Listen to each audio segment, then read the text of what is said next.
December 18th, 2019, is historic for our nation for all the wrong reasons.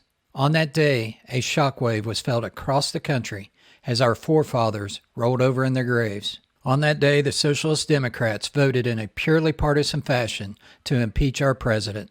Never before in our nation has a political partisan impeachment taken place. And 5th District, our Representative Kendra Horn marched in lockstep with the Socialist Democrats and voted to impeach our president.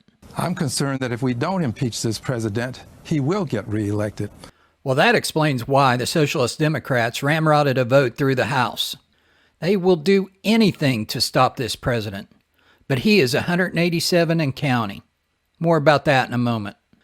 I had to dig deep in research to find the precedents that Pelosi used for this impeachment, but I finally found it. Now, are you ready for your sentence? Sentence? But there must be a verdict first. Sentence first! Verdict afterward. But that just isn't the way. Always! Your ways, Your Majesty. Yes, my child. With her! Consider, my dear, we've called no witnesses. Couldn't we hear maybe one or two? You laugh at Queen Pelosi and her two jesters, Nadler and Schiff, but listen to what Jim Jordan had to say.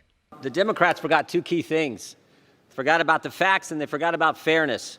4 facts will never change. We have the call transcript, no quid pro quo. We have the 2 guys on the call, who've repeatedly said there was no pressure, there was no pushing. We have the fact Ukraine didn't know aid was held up at the time of the phone call, and most importantly, Ukraine took no action, no announcement of investigation to get the aid released. But Democrats don't care. They don't care about the facts, and they sure don't care about the process. No subpoena power for Republicans, no Republican witnesses. During the depositions, Republicans were prevented from getting all their questions answered, but Democrats got every one of their questions. The witness responded to every one of theirs, but not Republicans. The chairman wouldn't let him in. Of course, the whistleblower, the anonymous whistleblower with no firsthand knowledge, bias against the president, who worked for Joe Biden, was never compelled to testify. The guy who started it all.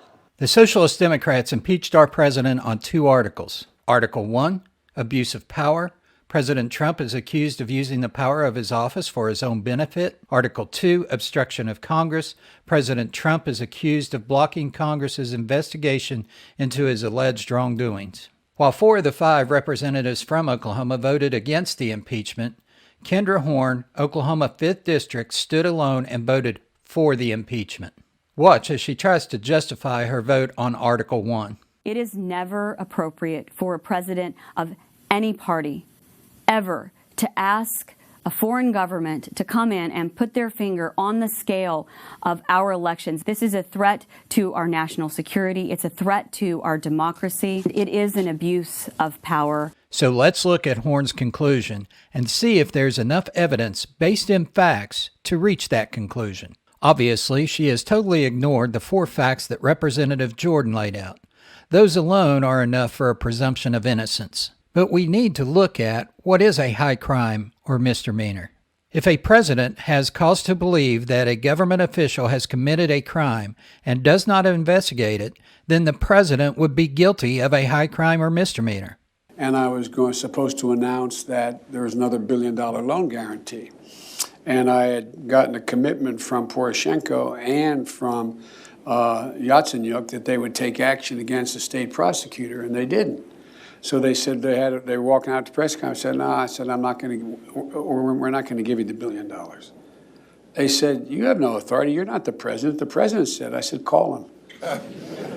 I said, I'm telling you, you're not getting the $1 billion. I said, you're not getting the $1 billion. I'm going to be leaving here. And I think it was, 6 hours? I said, I'm leaving in 6 hours. If the prosecutor's not fired, you're not getting the money. Well, son of a bitch. Got fired. And they put in place someone who was solid. That is quid pro quo Joe, while his son Hunter Biden is on the board of Burisma, a company that Shokin, the prosecutor, is investigating. Let's hear what Shokin has to say. Former Ukrainian Prosecutor General Viktor Shokin told One American News in Kiev that in July and August of 2015, his office prepared to question Hunter Biden over money laundering activities tracing directly back to Burisma.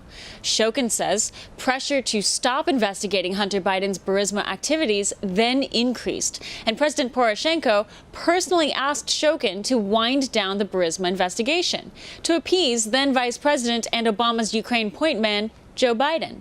As the months passed, more cases and investigations into Burisma began to spring up, and President Poroshenko came to Shokin's office and told Shokin the Burisma case was why Joe Biden wouldn't release $1 billion in U.S. loan guarantees, money Ukraine needed desperately.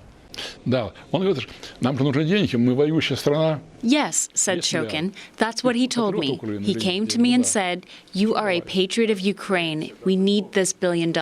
We're at war, and if you are a patriot, you will close this case." Это когда уже суд арестовал 2 февраля.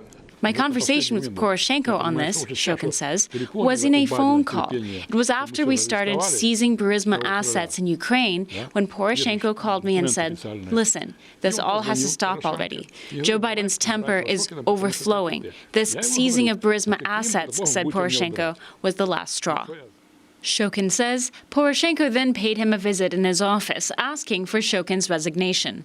Shokin responded and asked, "Why do I have to go? I haven't done anything wrong. I'm doing my job. This is standard procedure. We have reason to freeze Burisma assets." And Poroshenko said, "Biden is angry about you freezing Burisma assets. I'll figure something out."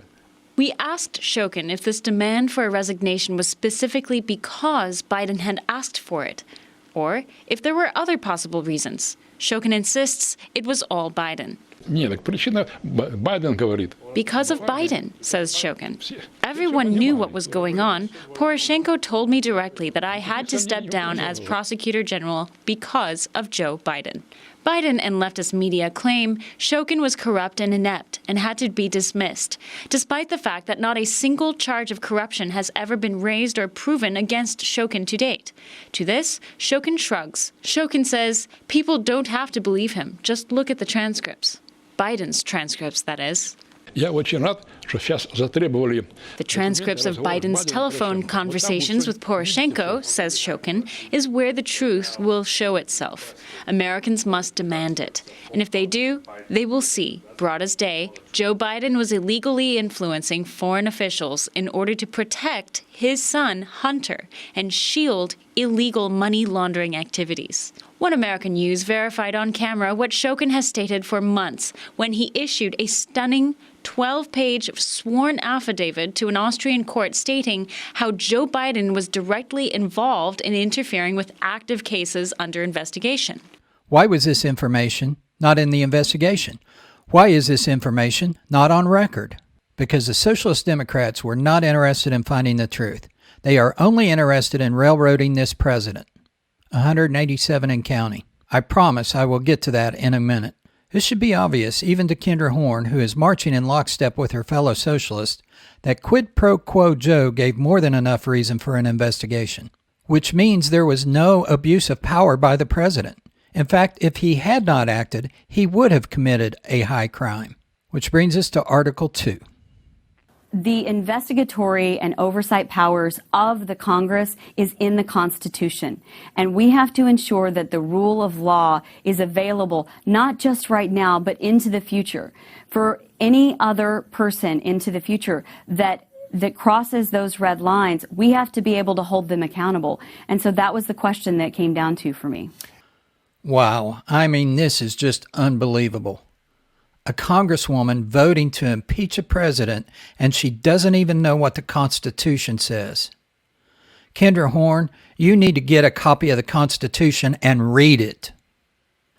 Article 1 of the Constitution, the legislative branch, gives no authority to compel an Article 2, the executive branch, staff member to testify. When there is a dispute, the means to handle that dispute is in Article 3, the judicial branch. But the Socialist Democrats chose not to abide by the Constitution and instead impeached a duly elected president for purely political motives. And 5th District, Kendra Horn chose the socialist over the will of the people she represents. There was no abuse of power. There was no congressional interference. There was only a coup attempt by the Socialist Democratic Party to remove a duly elected president. 5th District, you deserve better. I will fight for you. I will represent your interest, not a political party's interest. When I get to Congress, I will seek an appointment to the Ethics Committee because I believe there's some members and actions that need to be looked into. It's hard to fathom why the Socialist Democratic Party has gone to such an extreme as to impeach its president 11 months before an election. To understand this desperate move, you need to understand 187. George Soros, the leader and instigator of the Socialist Democratic Party, is deeply concerned how fast President Trump is dismantling the New World Order. It's not that President Trump rolled back the stifling regulations and unleashed a booming economy. They know the next Obama they put in the White House can undo everything Trump has done. It's not how President Trump has made America great again, because they know they can make America oppressive again. What has them so upset is 187 constitutional judges that President Trump has appointed. This is going to make their march to tyranny much more difficult. This is a great threat to the New World Order, so they must stop President Trump at all costs. Their actions make perfect sense when you see them in this light. It is time to stop the New World Order and its fundamental change of America. I ask you to join our campaign to turn CD5 green. Go to www.davidgreen, and that's green with an E on the end, .me. www.davidgreen.me/join. It will take you to our Facebook Messenger group. This is where we post updates on the Lean, Mean Freedom Fighting Machine. May God bless you, may God bless our president, and may God bless America. Until next time.